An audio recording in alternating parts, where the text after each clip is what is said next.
Hi everyone, it's Nadia from the Ambroz Real Estate team. We're officially heading into fall, and September brought a few interesting shifts in Toronto's housing market. We're seeing more buyers step back into the game, encouraged by slightly borrowing costs and a growing number of homes to choose from.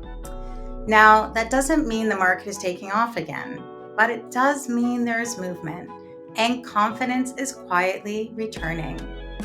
Detached homes are holding steady, semis are still the ones everyone's chasing, and condos are offering some really great opportunities for those waiting on the sidelines. The biggest takeaway? Whether you're buying or selling, the story is all about strategy right now. Knowing how to position your home or your offer to make the most of where the market's heading. And if you'd like a breakdown of what's happening in your neighborhood or want to chat about timing your next move, just reply to this email or visit etobicohomesearch.com. We'd love to talk you through it. I'm Nadia with the Ambroz Real Estate team. Home is where your story.